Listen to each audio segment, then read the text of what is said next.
तोरणा. ऑक्टोबरचा महिना आणि त्यात गेले 6-7 महिने चालू असलेला पाऊस. या शुक्रवारी सकाळीच पावसाचं आगमन झालं. मी आणि आर्यन सकाळी लवकर उठून पाबे घाटातून वेल्ह्याला पोचलो. ग्रामपंचायत आणि राज्य सरकारच्या मदतीनं गडाच्या पायथ्यापर्यंत रस्ता चांगला केला आहे. खाली मोठे पार्किंग आहे. जमीन फार काही सपाट नाही केलेली, पण जागा आहे. पार्किंगचे पैसे घेतात, पण ते नक्की कुणाला द्यायचे देवालाच माहिती. जोरात सोसाट्याचा वारा, ढगांचा चालू असलेला खेळ, ऑक्टोबरमध्ये येणारी फुलं आणि त्याच्या पार्श्वभूमीवर प्राचीन आणि प्रचंड मोठा तो तोरणा. सौंदर्य, शक्ती आणि स्वराज्य याचा उत्तम मेळ झाला आहे. आम्ही दोघं चालत वर निघालो. काही ठिकाणी समोरचं काहीच दिसत नव्हतं. ढगातून चालताना खूप मजा येत होती. पुढे गेल्यावर शाळेतल्या मुलांचा एक ग्रुप दिसला.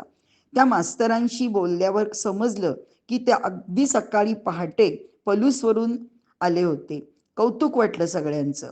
काही पोरांवाणी, काही साध्या चपला घालून निवांत किल्ला चढत होते. पलूस गावाशी आमचा जुना संबंध असल्यानं आपुलकी वाटली.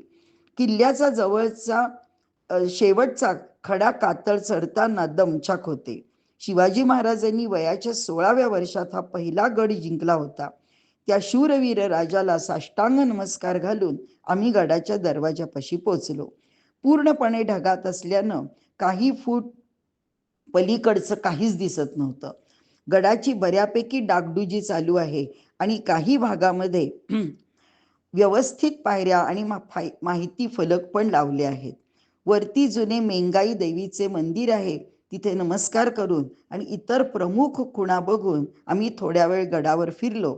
दुसऱ्या टोकाला कोकण दरवाजापाशी सकाळी एक कणीस विकणारा दिसला.